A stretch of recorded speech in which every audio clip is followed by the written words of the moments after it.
नमस्कार, बहुत स्वागत है आप सभी का। मैं आपके साथ अस्मिता दुबे और शुरुआत करेंगे एमपीसीजी प्राइम की। मध्य प्रदेश और छत्तीसगढ़ में भारी बारिश से हाल बेहाल है। नदियां उफान पर हैं, जिसकी वजह से कई गांवों का संपर्क शहरों से टूट गया है। निचले इलाकों में जलभराव ने लोगों की समस्या बढ़ा दी है। देखिए रिपोर्ट।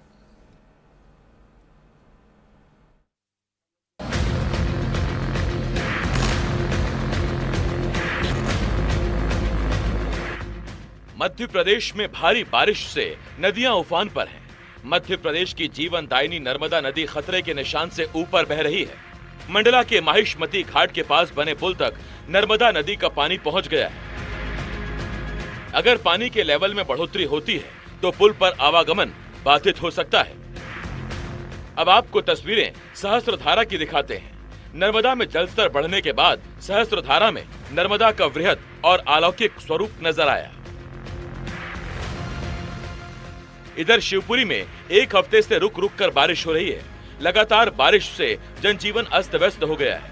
पोहरी तहसील के 6 से ज्यादा गांव में बाढ़ जैसे हालात हो गए हैं।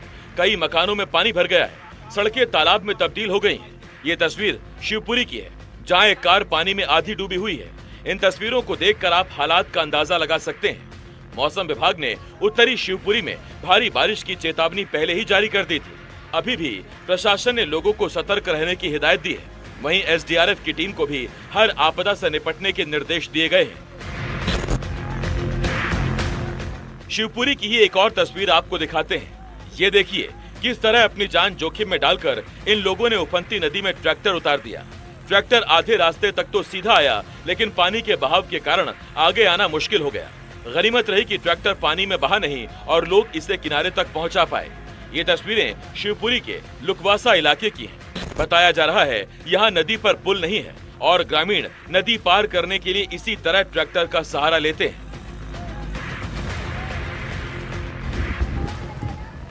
अब तस्वीरें श्योपुर की देखिए। श्योपुर में भी बारिश लोगों के लिए मुसीबत बनकर बरसी है। भारी बारिश के कारण शहर से लेकर गांव में बाढ़ जैसे हालात बन गए हैं। लगातार हो रही बारिश के कारण सड़कें नदियों में तब्दील हो गई हैं। वहीं जोरदार बारिश से नदियां भी उफान पर हैं, जिसके कारण घरों और दुकानों में पानी भर गया है। इस वजह से लोगों के घर का सामान खराब हो रहा है। जिले के विजयपुर इलाके में कुंवारी नदी उफान पर है, जिस वजह से निचली बस्तियों में पानी भर गया है। बेनीपुरा गांव में पानी भरने की वजह से लोगों के घरों का सारा सामान खराब हो गया।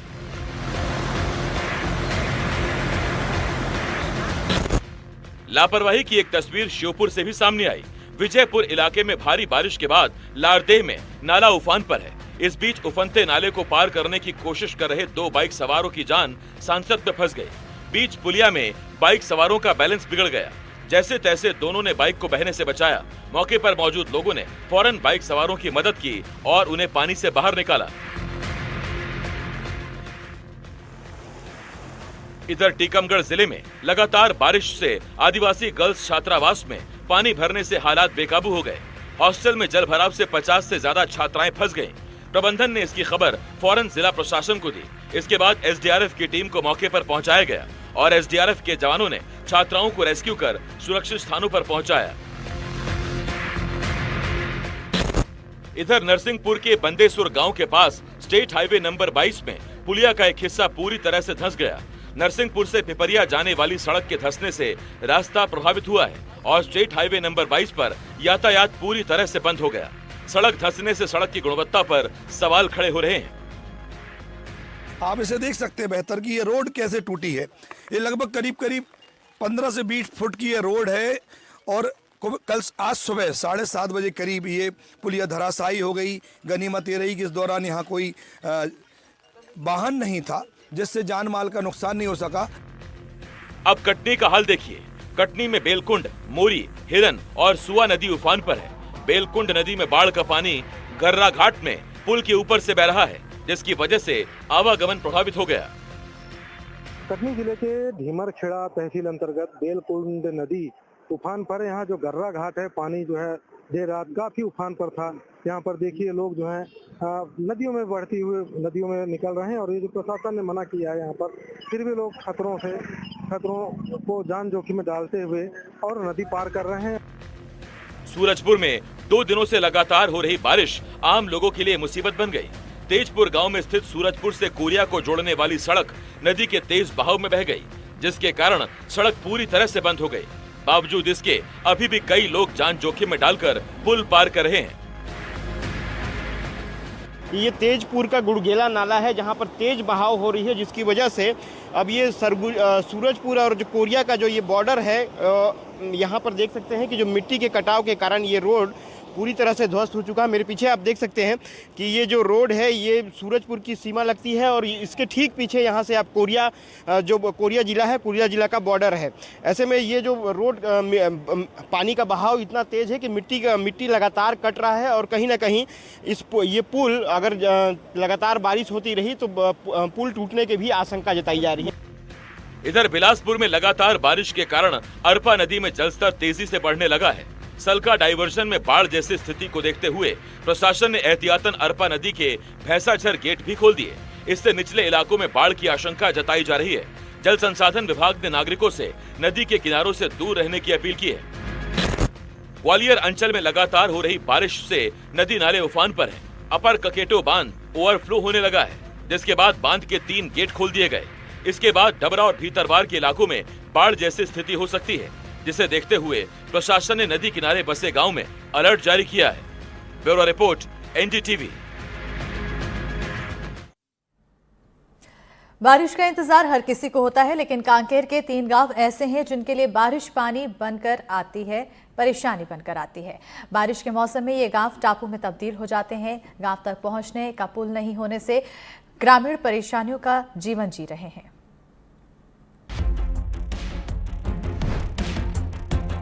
कांकेर जिला मुख्यालय से 45 किलोमीटर दूर बांसकुंड गांव में बहने वाली चिनार नदी पर आज तक पुल नहीं बन पाया, जिसकी वजह से नदी के पार बांसकुंड गांव के लोगों की परेशानी बढ़ जाती है। बारिश के समय चिनार नदी पर बना स्टॉप डैम ग्रामीणों के लिए आवागमन का साधन बनता है। इस वक्त जो है हम जिला मुख्यालय से लगभग 40 से 45 किलोमीटर दूर ग्राम बांसकुंड में हैं और ये बांसकुंड का एनीकट है जहां पर हम खड़े हुए हैं। दरअसल ये तस्वीर निकलकर सामने आई यहाँ के ग्रामीणों के माध्यम से कि यहाँ के जो लोग हैं वो बारिश के दिनों में किस तरह टापू में तब्दील हो जाता है उनका पूरा गांव, और ग्रामीण 3 महीने के लिए ये कहें कि अपने तहसील मुख्यालय से कट जाते हैं। ये जो मैं खड़ा हूं ये निकट का पिल्लर है और लगभग इस तरह के 16 पिल्लर हैं और इन 16 पिल्लरों से कूद कूद कर जो है ग्रामीण पार करते हैं। पानी कम होता है, आप इस ओर देखिएगा, अगर पानी कम होता है तो ये जो महिला दिख रही होगी, महिला जो दिख रही है वो महिला जो है इसी तरह से पानी को पार करके पार कर लेते हैं, रास्ते को पार करने मजबूत है। लेकिन जब पानी बढ़ जाता है तो महिलाएं या ये कहें कि यहाँ के ग्रामीण पार नहीं कर पाते। लेकिन यही एक रास्ता है और यही एक रास्ता है जिस रास्ते से यहाँ के लोग पार करते हैं। अब जैसा पार कैसे करते हैं वो हम आपको दिखाते हैं। ये देखिए, ये इस तरह जो है यहाँ के ग्रामीण इसे कूदते हैं और कूद कूद कर जो है पार करते हैं। ग्रामीणों ने लंबा संघर्ष कर हाट कर्रा गांव से ऊपर तोनका तक 4 किलोमीटर सड़क तो बनवा दी, लेकिन जिम्मेदार पुल बनाना भूल गए। यही कारण है कि ग्रामीण रोज स्टॉप डैम के 16 पिलर को फांद कर आना जाना करते हैं। खाद हो, बीज हो या दैनिक उपयोग के राशन के सामान ग्रामीण कंधे पर लाद कर रोजाना इसी तरह 16 पिलरों को लाद कर पार करते हैं। मजबूरी मानना पड़ता है। हम तो ऐसी क्या मजबूरी हो गई? क्या मजबूरी, यहाँ तो आने जाने का रास्ता ही नहीं है सर। अलग से पुल पुलिया होता तो हमको उतना दिक्कत नहीं होता सर। हाँ। इसी कारण हम इधर से कूद कूद के आते हैं। स्टाफ कितने गांव होंगे इसके उस पार, नदी के उस पार? नदी के उस पार तो 3 गांव, सिर्फ 3 गांव है सर। थोड़ा आप इस पार आइए ना। हाँ। ये बताइए, हम इस पर दिखाते हैं, इस पार लगभग कितने गांव होंगे? 3 गांव है सर इधर। 3 गांव है। कौन कौन से गांव है? ऊपर तो, नीचे तो उनका, ऊपर तो उनका चलाचुर है। चलाचुर। जरा कैमरामैन से कहूंगा इस ओर दिखाइएगा। ये नदी जो है आपको दिख रही है, चिनार नदी है। चिनार नदी के उस पार 3 गांव है, ऊपर तोनका, चलेचुर और नीचे तोनका। ये 3 गांव के लोग यहाँ पर रहते हैं। कितनी संख्या होगी? लगभग 700-800 के आसपास है। 700-800 लोग हैं जी सर। अच्छा, और यहाँ के लोग कैसे आना जाना करते हैं फिर? यहाँ के बरसात के दिनों में तो आना जाना नहीं करते सर, बहुत दिक्कत जाता है। 3 महीना ऐसे ही रहते हैं। मतलब वो टापू में तब्दील हो जाता है गाँव। उसके बाद तो फिर राशन लेने के लिए, राशन लेने तो नहीं जाते सर। 3 महीने का राशन भर लेते होंगे सब? भर लेते हैं। कब किसी कोई पैसा वगैरह रहता है तो भर लेते हैं, नहीं रहता है तो बहुत दिक्कत जाता है। और किसी की तबीयत खराब हो गई तो? तबीयत खराब होता है तो ऐसे ही रहते हैं सर। ग्रामीणों ने बताया कि नदी उफान पर होने से शिक्षक भी स्कूल तक नहीं पहुंच पाते। हाई स्कूल और हायर सेकेंडरी पढ़ने वाले छात्रों को नदी पार कर बांसकुंड आना होता है। पानी कम होने पर बच्चे भी स्टॉप डैम के पिलरों को लांघ कर आ जाते हैं, लेकिन पानी बढ़ जाने पर बच्चों का स्कूल आना बंद हो जाता है। इसमें आप लोग कुछ बता रहे थे कि बांस का चटाई वगैरह कुछ भी हाँ, बांस का चटाई बनाते हैं ना, स्कूली बच्चे इधर से आ सके क्योंकि। अच्छा। हाँ। और अभी कैसे आते होंगे बच्चे, फिर तो कूदना बहुत तकलीफ होगा उनके लिए। कूद सकते हैं, वही बच्चे आते हैं जो कूद नहीं सकते, छोटे बच्चे तो नहीं आ रहे हैं अभी बारिश तक। जिला पंचायत सीईओ हरीश मंडावी का कहना है कि नदी पर पुल बनाने के लिए प्रस्ताव बनाकर भेजा गया है। बांसकुंड के संबंध में जो है वहाँ जो 3 गांव है, ऊपर 3 का नीचे 3 का, साथ में बांसकुंड का भी है। ये पुल की मांग पहले से किया जा रहा था। इसको हमने अभी प्रस्ताव PMSY के माध्यम से बनवा भी रहे हैं और निश्चित ही इसको हम अभी भविष्य में इसको जब मीटिंग जब हो जाएगी, परिषद की मीटिंग हो जाएगी, उसके बाद फिर इसको रखते हुए इसको सैंक्शन करने का काम किया जाएगा। या तो फिर SCA के जो अपना फंड आता है वहाँ से किया जाएगा और निश्चित ही इसको ग्रामीणों को फायदा होगा। इस प्रकार से हम एक अच्छा पुल बनाकर संबंधित ग्रामीणों को हम देंगे। शासन से ये लगातार मांग कर रहे हैं, जान जोखिम में डाल रहे हैं, बावजूद इसके सरकार क्यों नहीं सुन रही है। अब ये कहेंगे कि NDTV में खबर दिखाए जाने के बाद आखिर शासन प्रशासन इस पर क्या संज्ञान लेता है, यह तो फिलहाल देखने वाली बात होगी। नीरज तिवारी, NDTV, कांकेर। मध्य प्रदेश और छत्तीसगढ़ के कई ग्रामीण इलाकों में आज भी स्कूल भवन नहीं है। यहाँ स्कूल या तो किराए के भवन में या टीन शेड के नीचे संचालित हो रहे हैं, लेकिन जिन स्कूलों के पास अपना भवन है वो भी ठीक हालात में हो, इसकी संभावना भी कम ही रहती है। सालों पहले बने स्कूल भवन अब जर्जर हो चुके हैं, छत टपक रही है, छात्र ऐसी ही परिस्थितियों में पढ़ने को मजबूर है। रिपोर्ट देखिए।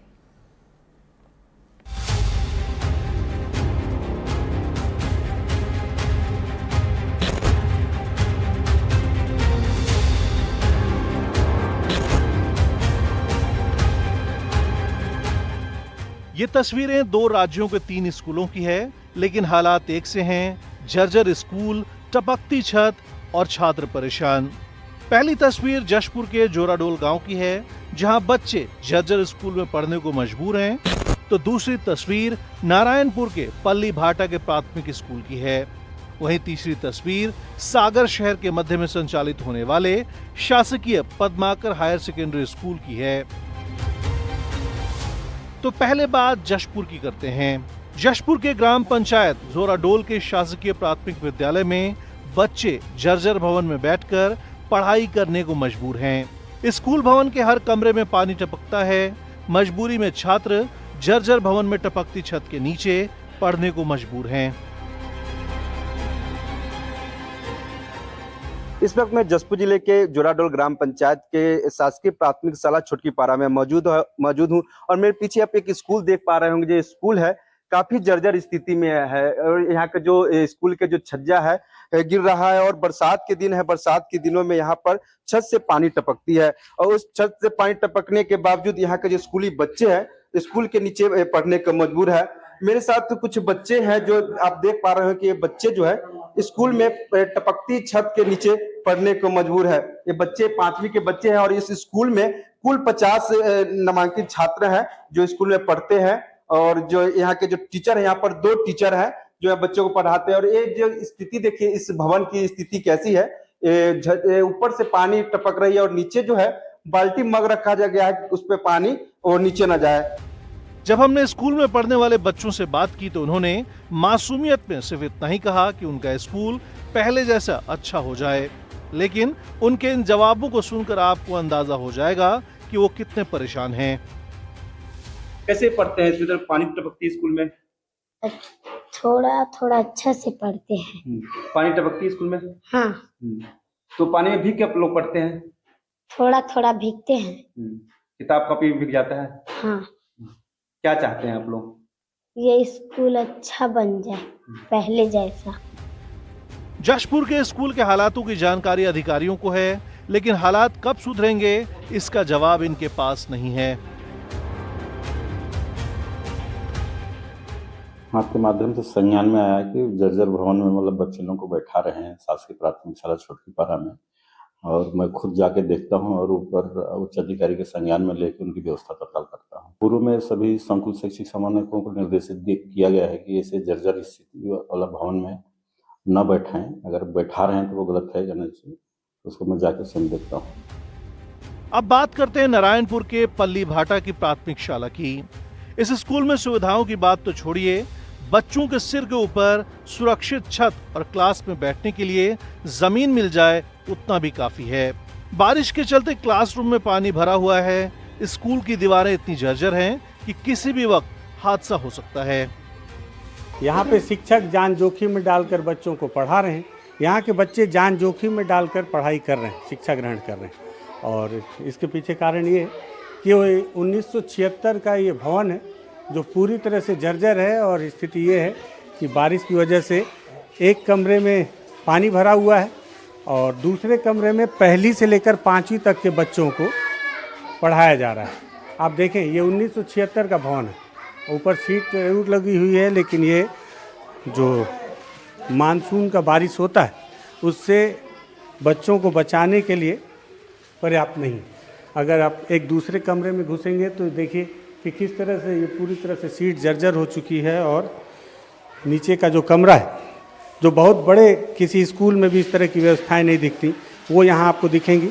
स्विमिंग पूल की तरह क्लासरूम में यहाँ पर पानी भरा हुआ है, ये स्थिति है। और यही वजह है कि दूसरे कमरे में पहली से लेकर 5वीं तक के बच्चों को यहाँ पर रखा गया है। सारे बच्चे यहाँ एक साथ पढ़ाई कर रहे हैं। इसमें पहली, दूसरी, तीसरी, चौथी, 5वीं तक के बच्चे।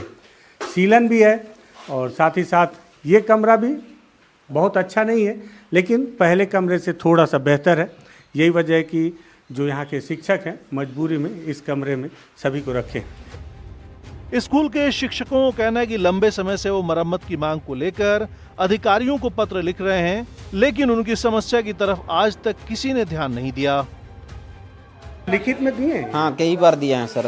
अच्छा जी, मेरा 3 साल होने जा रहा है, तो उससे पहले भी ग्राम सभा में भी लिख के दिए हैं, उसके बीओ मैडम को भी लिख के दिए हैं। उसके बाद उससे पहले भारतीय जो डीओ मैडम थी उसको भी दिए हैं। और यहाँ साहब लोग भी आके निरीक्षण भी किए हैं, कई बार आए हैं और लिख के ले गए हैं और नाप जोत के भी ले गए, फिर भी कुछ नहीं हो रहा है। अब बात करते हैं सागर की। कहने को 2 स्कूलों के बीच 1000 किलोमीटर से ज्यादा का फासला होगा, लेकिन हालातों में कोई अंतर नहीं। सागर का पद्माकर हायर सेकेंडरी स्कूल, यहाँ पहुंचने से पहले छात्रों को कीचड़ भरे मैदान से होकर गुजरना पड़ता है, क्योंकि स्कूल तक पहुंचने का रास्ता ही नहीं। बारिश के दिनों में मैदान में पानी भर जाता है और पानी से होकर स्कूल तक पहुंचने में छात्रों के कपड़े भीग जाते हैं। सागर नगर का ये पद्माकर स्कूल है, यहाँ पर हम मौजूद हैं। और अगर हम आपको दिखाएं तो ये स्कूल का प्लेग्राउंड है, ये तालाब बन चुका है। यहाँ की जो इमारतें हैं वो जर्जर हो चुकी हैं। आप इन तस्वीरों से अंदाजा लगा सकते हैं बच्चे किन मुश्किलों में यहाँ पर पढ़ाई करने के लिए मजबूर हैं। इस स्कूल में पढ़ने वाले बच्चों की और पढ़ाने वाले शिक्षकों की जद्दोजहद सिर्फ यहीं खत्म नहीं होती। असली संघर्ष क्लासरूम के अंदर होता है, छत से टपकती बूंदों से बचने का। हालात ऐसे हैं कि बारिश के मौसम में छत से पानी टपकता है। स्टाफ रूम में जरूरी सामानों और कागजों पर तिरपाल ढककर उन्हें बारिश से बचाया जा रहा है। सर एप्लीकेशन 2 बार दी है निगम में और ऊपर भी दी है डीओ ऑफिस में। अभी 5-6 साल पहले जब शुरू हुआ था इधर से जो लोग अतिक्रमण करने वाले थे तब भी दी है। चाहे मध्य प्रदेश हो या छत्तीसगढ़, बारिश शुरू होते ही सामने आने वाली ये तस्वीरें इतना बताने के लिए काफी हैं कि शहरी और ग्रामीण क्षेत्रों में संचालित हो रहे जर्जर स्कूलों की तरफ ध्यान नहीं दिया जा रहा है। ऐसे में कभी भी इन स्कूलों में गंभीर हादसे हो सकते हैं। जशपुर से अभिषेक शुक्ला, नारायणपुर से विकास तिवारी और सागर से हनी दुबे की रिपोर्ट। देश भर के शीर्ष शिक्षण संस्थानों में सत्र 2025-26 में दाखिले की प्रक्रियाएं शुरू हो गई हैं। आईआईटी में दाखिले के लिए भी जेईई काउंसलिंग की प्रक्रिया चल रही है। ऐसे में हमारी टीम छत्तीसगढ़ में संचालित आईआईटी भिलाई पहुंची, यहां के छात्रों से बात की, यहां के इंफ्रास्ट्रक्चर को देखा और जाना कि आईआईटी में पढ़ने वाले छात्रों की जिंदगी कैसी होती है, आईआईटी में किस तरह छात्रों के भविष्य को गढ़ा जाता है। रिपोर्ट देखिए। 12वीं की बोर्ड परीक्षा और JEE का कठिन टेस्ट पास कर अब स्टूडेंट्स दाखिले की प्रक्रिया में जुट गए हैं। एडमिशन के लिए बेहतर विकल्प तलाशे जा रहे हैं। इसीलिए हमने जानना चाहा कि देश के शीर्ष तकनीकी शिक्षण संस्थानों में किस तरह पढ़ाई होती है, छात्रों को किस तरह की सुविधा मिलती है। जो बच्चे IIT में एडमिशन लेना चाहते हैं उनके लिए भिलाई IIT कैसा ऑप्शन हो सकता है, ये जानने के लिए हम भिलाई IIT के कैंपस में हैं। और कैंपस में सबसे पहले हम लोग कोशिश किए कि यहाँ के जो स्टूडेंट हैं उनसे ही बातचीत की जाए, क्योंकि स्टूडेंट ही मुझे लगता है बेहतर बता पाएंगे कि जहाँ वो पढ़ रहे हैं वहाँ कोई और पढ़े कि ना पढ़े, वहाँ कोई और एडमिशन ले कि ना ले, इसका बेहतर जवाब जो है वो स्टूडेंट ही दे सकते हैं। और ऐसे ही कुछ स्टूडेंट हमारे साथ हैं। इसी मैं ये जानना चाह रहा हूँ कि अगर IIT भिलाई में कोई एडमिशन लेना चाहे, जो कोई नया स्टूडेंट है, बच्चा है किसी भी कोर्स में, तो क्यों उसका ऑप्शन IIT भिलाई होना चाहिए? ओके, इनके लिए मैं 4-5 पॉइंट में इसका जवाब देना चाहूँगी। Point will be academic, research, safety, projects like this. यहाँ पढ़ने वाले छात्रों ने बताया कि IIT Bhilai ragging free campus है। यहाँ सीनियर्स और जूनियर्स दोस्तों की तरह रहते हैं। यहाँ का माहौल कैसा है?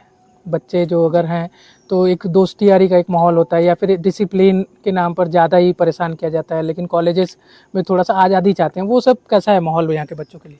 जी, यहाँ पे जो माहौल होता है, मतलब आपके सीनियर्स के साथ, या फिर जो सबसे डरावना चीज़ ये रहता है कि हमारे सीनियर्स कहीं हमारा रैगिंग ना ले, तो हम लोग का वो मैं सबसे पहले बताना चाहूँगा कि हमारे एंटी रैगिंग पूरा कॉलेज और कैंपस है। यहाँ पे आपको सीनियर्स, जूनियर्स, आपके दोस्तों के साथ आपको ऐसा माहौल और अपना दोस्ती वाला माहौल आपको कहीं पे भी नहीं दिखेगा।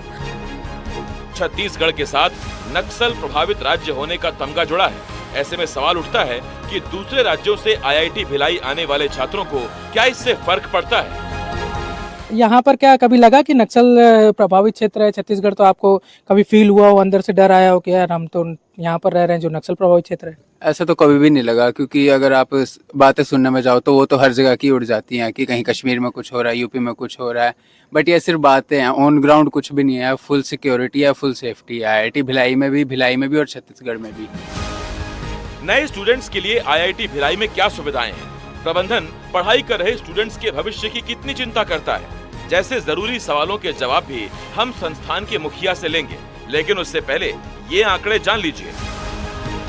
यहाँ बीटेक की 329 सीटें हैं। बीटेक के लिए यहाँ 7 ब्रांच हैं, जिनमें computer science and engineering, data science and artificial intelligence, electrical engineering, electronics and communication, material science and metallurgical, mechanical engineering, mechatronics engineering शामिल है। इसके अलावा मास्टर डिग्री की करीब 200 और PhD की करीब 100 सीटें हैं। IIT भिलाई एक नया संस्थान है जो 2017-18 में आया। तो नए संस्थान के अपनी कुछ एडवांटेजेस हैं, अपने कुछ लाभ हैं, जो फायदे हैं। शुरू से ही नए संस्थान में हम लोगों ने कोशिश की है कि जो बेस्ट है, स्टेट ऑफ आर्ट, जो डिमांड है, जो दुनिया को चाहिए, जो आने वाले 10-20 सालों में जरूरत है, उसको शुरू से ही हम लोगों ने अपने कैंपस में लाने की कोशिश की। जैसे एडवांस करिकुलम हो, जो कोर्सेज चल रहे हो, या नई फैसिलिटीज हो, स्टेट ऑफ आर्ट फैसिलिटी हो। अगर क्लीन रूम की बात करें, हमें सेमीकंडक्टर्स की बात करनी है, तो क्लीन रूम हमारे पास होना चाहिए। वो शुरू से ही हम लोगों ने कोशिश की। क्लास 1000 का क्लीन रूम हम लोगों ने बनाया, जो कि अपग्रेड हो सकता है क्लास 100 तक। यहाँ से निकलने वाले छात्र छात्राएं जो भी हैं, उनको कैसे बेस्ट जॉब मिले, कैसे अच्छे से अच्छे जगहों पे उनको आगे पढ़ने का मौका मिले, मतलब हायर स्टडीज का कैसे अपॉर्चुनिटीज मिले और जॉब में अच्छा कैसे मिले, इन दोनों पर ध्यान दिया गया है। आज अभी इस साल की अगर हम बैच की बात करें तो अभी तक 70% से ऊपर प्लेसमेंट हो चुके हैं। तो ये एक जो डायरेक्टर हैं उनका व्यू है, बच्चों का व्यू भी आप लोगों ने सुन लिया कि बच्चे क्या कहते हैं, कैंपस की तस्वीरें भी देख ली।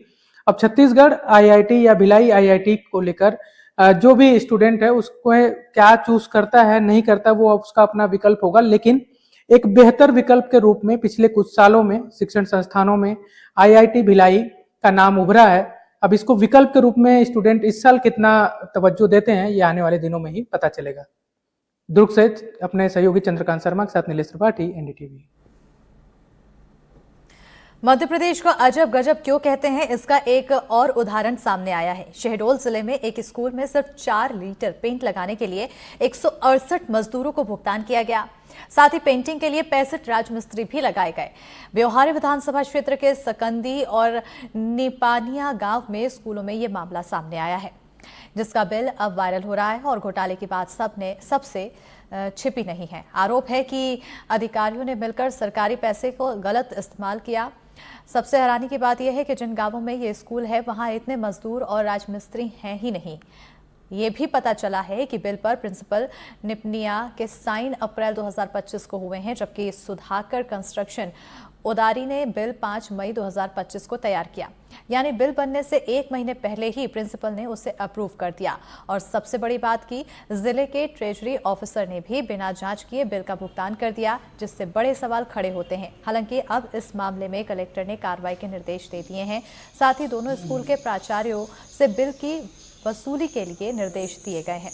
कलेक्टर ने जिला शिक्षा अधिकारी को नोटिस जारी किया है। साथ ही पूरे जिले में स्कूलों में हुए निर्माण कार्य की जांच के निर्देश भी दिए गए।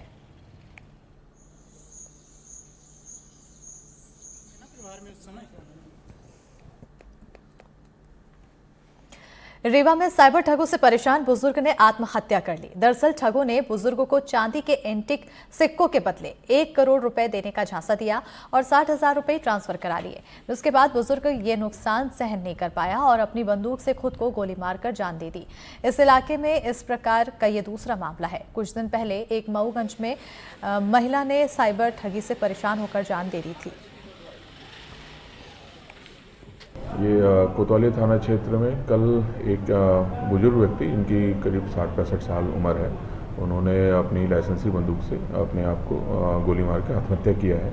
और प्रथम दृष्टया जो अभी कारण समझ में आ रहे हैं, कुछ ना कुछ उनके साथ साइबर फ्रॉड हुआ है। उनका मोबाइल और सारी चीज़ें हम परिजनों की मदद से उसको देख रहे हैं और देख रहे हैं पूरा क्या परेशानी थी, क्या प्रेशर था और किस प्रकार से उनके साथ फ्रॉड हुआ है, उसको पूरा उसमें हमने जांच में लिया है। और जैसा ये परिजन कथन दे तो उस हिसाब से इसमें हम अपराध कायम करके, और हमारी जांच अभी से स्टार्ट हो गई है, हमारी साइबर टीम भी उसमें लगी हुई है। और इसी के साथ एमपीसीजी प्राइम में फिलहाल इतना ही। देखते रहिए एनडीटीवी मध्य प्रदेश छत्तीसगढ़।